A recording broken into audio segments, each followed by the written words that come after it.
Depuis que l'homme levait les yeux vers les étoiles et ressentit le poids de sa propre fluidité, une quête silencieuse s'est transmise de génération en génération. Bien avant les laboratoires modernes, au cœur des sables d'Égypte et des temples secrets d'Orient, l'humanité a cherché le secret de la transformation. Pendant des millénaires, nous avons été fascinés par l'idée de changer la boue en lumière, l'ambre en clarté et le plomb en or. Mais derrière les métaux et les éprouvettes se cachait une vérité bien plus vaste. La véritable alchimie n'était pas celle des éléments extérieurs, mais celle de l'âme humaine. Nous avons toujours su, au fond de nos cellules, que nous n'étions pas condamnés à rester tels que nous sommes nés, mais que nous portions en nous le pouvoir de transmuter notre propre densité en une fréquence plus haute, plus pure, plus souveraine. C'est cette quête de perfection que Paulo Coelho illustre si bien dans son œuvre. Le plan jouera son rôle jusqu'à ce que le monde n'ait plus besoin de plan. Il devrait alors se transformer en or. Les alchimistes sont là pour cela. Il montre que lorsque nous cherchons à être meilleurs que nous ne sommes, tout ce qui nous entoure deviendra meilleur aussi. C'est là que réside la force de l'amour, car quand nous aimons, nous voulons toujours être meilleurs que nous sommes. Nous qui nourrissons l'âme du monde, et la terre sur laquelle nous vivons sera meilleure ou pire, selon que nous serons meilleurs ou pire. Et c'est là qu'intervient la force de l'alchimie. Elle nous apprend que tout n'est qu'une seule chose, une seule et unique substance qui cherche sa propre perfection, l'alchimiste. Bienvenue dans l'épisode 33 de ton podcast préféré, Trouve ton flow, celui qui t'accompagne lors de tes tâches routinières afin d'optimiser ton temps et le rendre plus productif, plus informatif et plus fun. Tout cela pendant que tu es en train d'acquérir plus d'informations sur des sujets qui t'intéressent, des sujets qui touchent à la psychologie, la spiritualité, le développement personnel, la science aussi et la philosophie. Donc tout ça pour en faire un beau mix ou tchik-tchouka afin d'étendre et expandre notre conscience et élargir notre vision et perspective sur ce beau monde et cette belle vie. J'espère que vous allez tous et toutes bien et que vous êtes en train de passer une merveilleuse matinée, après-midi, fin de journée. Et je voudrais vous remercier pour vos retours. Je check parfois mes stats. Apparemment, le jeu des algorithmes est vraiment addictif. Mais tout est under control, ne vous inquiétez pas. Je fais cela pour voir les sujets qui vous intéressent afin d'en parler un peu plus. Et j'ai vu l'écho que l'épisode précédent a eu sur le breathwork. Je vous remercie infiniment. On atteint de plus en plus les 5 chiffres. Comme je vous ai dit, moi, l'algorithme et tous les stats, c'est pas trop mon truc. Mais surtout que ça fait un moment que je suis sur les réseaux. Croyez-moi, mon succès n'était pas un boom. Ce n'était pas du jour au lendemain. Il y a beaucoup, beaucoup, beaucoup de travail sous l'iceberg. Et ce que vous voyez, c'est vraiment de tip, tiny tip de l'iceberg. Mais je suis contente parce que peut-être que ma croissance n'était pas linéaire vers le haut, mais elle était exponentielle. On a fondé de bonnes racines et je sais que là, les personnes qui m'écoutent, c'est des personnes disant on est sur la même vibe et je vous remercie, je vous apprécie, je vous admire parce que je vois les profils, je reconnais ces profils, je me reconnais dans ces profils et je vous remercie d'être là. Cela dit, je sais pas si c'est un bug. Si tu es une personne réelle, pour de vrai, humaine, mais chez AI et que tu m'entends, fais-moi un signe de vie, un like ou un commentaire ou peut-être ton prénom. Je tiens vraiment à moi avoir une connexion avec ces personnes derrière les écrans, mais le but final est peut-être vous rencontrer dans la vraie vie où j'espère vraiment le faire très bientôt. Cela dit, passons à notre épisode. Le sujet d'aujourd'hui est très très intéressant, très vaste aussi. Je l'ai un peu summary, j'ai résumé et j'ai gardé qu'un condensé d'informations. Reste avec moi car il a à voir avec l'épisode précédent où nous avons exploré la puissance du breathwork. Mais comprenons-nous réellement ce qui se passe quand nous inspirons? Le souffle est l'agent alchimique par excellence. Il est le feu qui chauffe les creusettes de votre corps. En respirant consciemment, vous ne faites pas que survivre. Vous alchimisez votre état d'être. Vous transmutez le CO2 de vos peurs en oxygène de présence. Le souffle décompose la densité de vos émotions stagnantes pour les transformer en énergie vitale. C'est le pont sacré entre la matière dense de vos os et la matière subtile de votre esprit. L'alchimie ne repose pas sur la magie, mais sur une loi universelle, la loi de l'unité, law of oneness. Si l'alchimiste peut transformer une chose en une autre, c'est parce que fondamentalement, tout est fait de la même matière unique. Il n'y a pas de séparation entre vous, le plan et l'or. Tout est une extension de la source. Lorsque vous travaillez sur vous-même, vous ne créez pas quelque chose de nouveau. Vous révélez simplement la perfection qui était déjà encodée dans votre substance d'origine. Vous êtes à la fois l'alchimiste, le laboratoire et la pierre philosophale. Alors, qu'est-ce que c'est que l'alchimie au-delà du mythe et des définitions banales de ChatGPT ou Google? Dans ma propre définition, ou quand j'étais en train de préparer cet épisode, j'ai bien aimé ce résumé. L'alchimie, c'est l'art sacré de la transmutation. Transmutation et pas transmission ou transformation. Il y a une différence fine, subtile entre ces termes, mais c'est là où réside le joyau de ce concept. Étymologiquement, lié à la terre noire d'Égypte, Kham, l'alchimie est la science de l'évolution accélérée. C'est le processus par lequel on libère l'essence spirituelle emprisonnée dans la matière dense. Définir l'alchimie aujourd'hui, c'est reconnaître que rien n'est figé. Chaque émotion lourde est une fréquence qui atteint d'être élevée. Chaque blocage est une opportunité de raffinement. C'est le passage conscient de la survie à la souveraineté, de l'ombre à la lumière, en utilisant le feu de la conscience pour distiller notre vérité la plus pure. D'un point de vue psychologique, notamment à travers les travaux de Carl Jung, l'alchimie est la métaphore parfaite du processus d'individualisation. Le laboratoire n'est plus une pièce sombre, mais votre psyché. Le plan représente l'ombre, tout ce que nous avons refoulé. Notre shadow, constitué de nos peurs, nos blessures, nos limitations infligées et nos complexes. L'alchimie psychologique consiste à ne plus fuir cette noirceur, mais à plonger dedans pour en extraire la sagesse. En intégrant vos parts d'ombre, vous ne vous détruisez pas, vous transmutez vos traumatismes en une force de caractère inébranlable. Vous passez d'une personnalité fragmentée à un soi unifié et radieux. Cette quête de transmutation se trouve également au cœur des grandes traditions spirituelles. Dans le soufisme, on parle du raffinement du nefs, l'ego, pour atteindre la pureté du cœur. Dans le bouddhisme aussi, la métaphore du lotus qui pousse dans la boue sans en être souillé est une forme d'alchimie vivante. Dans l'hindouisme, le concept de tapas, ce feu de discipline et de la purification, sert à brûler les impuretés pour relever l'atman, aka l'étincelle divine. Peu importe le nom qu'on lui donne, l'alchimie est la science universelle du retour à la source par le raffinement de la forme. Toutes ces traditions, religions et toute cette science sacrée, ce savoir perdu puis retrouvé est gravé dans les tables d'émeraude. Un texte cryptique attribué à Hermès Trismégiste, si je me trompe pas de son nom, c'est, on appelle aussi le 3 fois grand. On dit que ces tables contiennent le secret de la création du monde et de la perfection de la matière. Mais le principe qui doit devenir votre boussole absolue est celui-ci. Ce qui est en bas est comme celui qui est en haut, et ce qui est en haut est comme celui qui est en bas, pour accomplir les miracles d'une seule chose. Cela signifie que votre microcosme, votre monde intérieur, votre psyché, vos cellules, est le reflet exact du macrocosme, l'univers, les galaxies, le divin. Vos pensées sont des semences d'univers. Dans la philosophie hermétique, le tout est esprit. L'univers est mental. Chaque pensée que vous entretenez est une impulsion électrique qui envoie une instruction à la matière unique.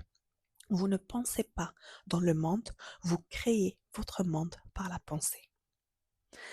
Aussi, le corps. Votre corps est une carte des constellations. Les anciens alchimistes savent que chaque organe, chaque centre énergétique résonne avec une fréquence planétaire. Vous n'êtes pas séparé de la nature, vous êtes la nature en train de s'observer elle-même. Retenez ce concept fondamental, la matière et de l'esprit densifié. Et pour illustrer cela, imaginez de la vapeur d'eau, c'est l'esprit, qui se refroidit pour devenir de l'eau liquide, c'est l'émotion. Puis de la glace, c'est la matière physique. En changeant votre vibration, c'est-à-dire en réchauffant votre conscience par le souffle et l'intention, vous changez la structure même de votre réalité. Vous ne luttez pas contre la matière, vous la fluidifiez. L'alchimie n'est pas une quête de pouvoir, c'est un processus de distillation de l'âme, ce que les anciens appelaient le grand œuvre pour obtenir une essence pure, une huile essentielle sacrée, on doit faire bouillir, on doit refroidir, on doit filtrer. Votre vie avec ses épreuves brutales et ses joies extatiques est ce processus de distillation. La maîtrise de soi, self-mastery, n'est pas une question de contrôle ou de répression. C'est l'art de devenir un récipient capable de contenir la lumière sans se briser. Cela passe par les 3 étapes alchimiques célèbres. La première étape, c'est l'œuvre noire, le nigredo. C'est le moment où nous faisons face à nos ombres, à nos décompositions nécessaires, à notre shadow, à notre dark side. On accepte que certaines parties de notre ego doivent mourir pour nourrir le sol de notre futur. La deuxième étape, c'est l'œuvre au blanc, albedo. C'est la phase de purification. On nettoie le vase, on retire les croyances limitantes, les traumatismes hérités, le conditionnement sociétal, familial et toutes les histoires qui bloquent notre éclat. La troisième étape, c'est l'œuvre au rouge, le rubédo. C'est la naissance de l'or, la fusion totale de l'esprit et de la matière. Passer par le feu des émotions ou des défis de la vie n'est pas une punition, c'est une libération. Chaque couche de plomb, chaque blessure que vous transmutez en sagesse laisse briller un peu plus l'or de votre conscience souveraine. En devenant une version plus raffinée de vous-même, vous ne changez pas seulement votre vie, vous nourrissez l'âme du monde. Une femme qui guérit est un baume pour la terre entière. Il y a une expression que j'aime bien qui dit hurt people, hurt people. Les personnes blessées blessent les personnes. Mais il y a une autre que j'aime encore plus qui dit que healed people heal people. Les personnes guéries guérissent elles-mêmes d'autres personnes. Et je pense que dans cette phrase se résume tout le joyau de l'alchimie et aussi de l'existence humaine. Et quand on parle de guérison, ça n'a pas à être forcément en fait celle par un healer, un guérisseur ou un chaman ou ces personnes mystiques à fréquence très élevée ou non, juste en étant dans la présence de quelqu'un qui a fait ce travail sur lui, qui est en train d'irradier et vibrer sur cette fréquence, il y a une sorte de contamination qui se passe dans le sens positif. Ouf, alors, comment ça va? Transmutation, l'alchimie, tout ce process interne, ça vous parle? J'espère que oui, parce que c'est une préparation. Donc, pourquoi tout ce travail? Pourquoi parler de plans, de table d'émeraude et de distillation? Ben, tu me connais si bien, je sais qu'avant d'aborder un sujet, je dois aborder tous les sujets qui l'entourent. Et surtout, ce travail alchimique est très important parce que, c'est une étape de purification. Le but ultime est préparer votre système nerveux et énergétique pour l'épisode 34. Je vous ai promis de parler de Kundalini. Je pense que c'est la première fois que je vais en parler aussi ouvertement parce que je ne l'ai pas fait sur les réseaux. Car, comme je vous ai dit, Déjà, sur les réseaux, on n'a pas trop le temps de parler de ces sujets très profonds en 30 secondes. J'avais pas la plateforme, maintenant je l'ai, j'ai plus d'excuses. Mais c'est un sujet tellement deep, tellement profond. Il y a tellement de misconceptions, de préjugés, de fausses idées sur celui-là. Je voulais pas rajouter des couches.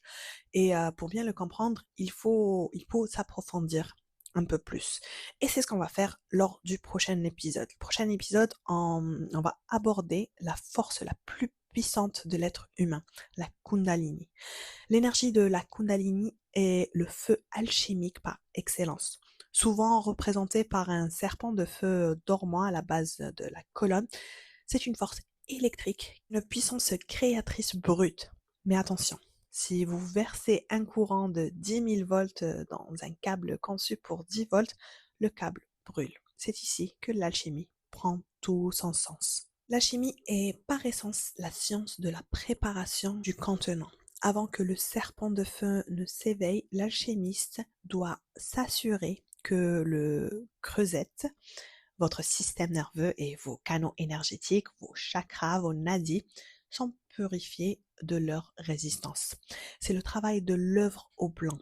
Nettoyer les histoires émotionnelles, les schémas répétitifs et les blocages cellulaires pour que la structure physique devienne un conducteur fluide. Sans ce travail alchimique préalable, la montée de la Kundalini n'est qu'un court-circuit. Avec lui, elle devient une illumination stable et durable. En réalité, la Kundalini est le feu secret que les anciens alchimistes cherchent à maîtriser dans leur laboratoire. Elle est le moteur de la transmutation. Lorsque cette force s'élève le long de la colonne, elle consume ce qui est rimé pour ne laisser que l'essence. C'est l'ascension de la matière vers l'esprit, où chaque chakra traversé est une étape de raffinement supplémentaire du plan biologique vers l'or de la conscience pure. L'alchimie fournit la carte et les outils de purification, tandis que la Kundalini fournit l'énergie nécessaire pour accomplir le grand œuvre. Et cela, pour que cela se passe, il faut deux conditions, deux étapes. La première étape, la première condition, c'est que le vaisseau doit être prêt. Le nettoyage des canaux, les nadis et la purification du corps physique sont des étapes indispensables pour que ce feu puisse monter sans consumer, pour qu'il puisse illuminer sans détruire. La deuxième, c'est de la naissance à l'expansion. Sans cette maîtrise de soi et cette compréhension de l'unité, l'éveil énergétique peut être chaotique. Avec la préparation alchimique, cet éveil devient une naissance glorieuse, une expansion de conscience où vous ne faites plus qu'un avec la matière unique. Mais attention, soyons très clairs sur ce que la Kundalini n'est pas. Dans les pratiques que je surnomme un peu woo-woo et superficielles du New Age, on vous vend souvent la Kundalini comme une ascension de mode spirituel, une tendance TikTok ou un raccourci exotique pour obtenir des pouvoirs. Méfiez-vous des promesses d'éveil instantané ou des activations forcées pratiquées par ceux qui n'ont jamais traversé leur propre œuvre au noir. Attention, je dis pas que il faut pas, vous savez très bien de quoi je parle. Je parle de ces sessions d'activation où on s'allonge pendant 1 heure, on met de la musique et on vous promet une ascension ou une activation de cette force vitale. Si vous voulez essayer ça, allez-y. Je vous encourage vraiment. S'il y a une expérience qui vous tente et vous êtes curieux ou curieuse et vous voulez essayer juste pour découvrir, faites-le. Moi, je suis la première à le faire et à l'avoir fait. Mais partez avec les idées claires. Donc, vivez l'expérience, prenez-la pour ce qu'elle est. N'ayez pas des attentes surréalistes. Mais cash, ça se vend pas. Il n'y a pas une session, un praticien, un facilitateur, un être humain sur Terre qui a la capacité de vendre cette énergie. D'ailleurs, c'est le concept, les Anna, j'adhère pas. Comment ça? Genre, je pars, je m'allonge pendant 1 heure avec 50 euros. Là, je sais pas combien coûte la séance. Et je halte à 200 grammes de Kundalini, 300 grammes. Si un être humain, je parle pour moi, si moi j'avais le pouvoir d'activer la Kundalini, la force vitale, la plus grande puissance, l'énergie la plus divine et sacrée dans ce monde, si j'avais ce pouvoir, je vais pas faire des sessions, je vais pas en faire un métier, je vais le faire gratuitement s'il y avait pas de contre-indication. C'est pour ça que Make-Esh, c'est pas un process qui vient de l'extérieur, c'est quelque chose qui est très interne et individuel. C'est le process de la vie. Il n'y a pas de raccourci, il n'y a pas de skip mode, il n'y a pas de, il y a pas. Tu dois faire ce que tu dois faire. Le cheminement, c'est un travail personnel, interne, qui se reflète à l'extérieur. La Kundalini n'est pas un jouet pour l'ego, ni une vibe pour se sentir supérieur aux autres, ni une formation à faire, ni une séance à assister. Réveiller ce feu sans la structure et l'ancrage de l'alchimie, c'est comme inviter la foudre dans une maison de paille. C'est une réalité biologique et spirituelle brute qui exige un immense respect et une intégrité absolue. Sans préparation, ce qui devrait être une illumination peut devenir une déflagration mentale ou psychique. Ici, nous ne cherchons pas le spectaculaire, nous cherchons la vérité. Ouh. Prenons un instant pour prendre une inspiration bien profonde. Et un soupir pour relâcher tout ça, revenir au corps, à cet espace ici maintenant, où nous arrivons au terme de ce voyage au cœur de la matière et de l'esprit. La chimie n'est pas une légende médiévale, c'est la réalité de chaque femme et homme qui décide de ne plus être victime des circonstances, mais l'architecte de sa vibration. Souvenez-vous, vous n'êtes pas ici pour accumuler du savoir, mais pour incarner une vérité. Le plan de vos doutes, de vos peurs et de vos héritages est la matière première nécessaire à votre éclat. Ne fuyez pas le feu de vos épreuves. Utilisez-le pour distiller votre essence. Vous êtes le macrocosme dans un corps d'être humain. Vous êtes souverain. Mais la théorie sans mouvement n'est que de la poussière. Pour transformer tout ce plan en or au quotidien, pour préparer réellement votre vaisseau à la puissance de la Kundalini, la pratique est votre seul allié. C'est pour cela que j'ai créé le 6am Flow Club. Ce n'est pas juste une plateforme de bien-être digital, c'est votre cancan à la maison. L'espace où vous adaptez et vous intégrez ces habitudes sacrées chaque jour.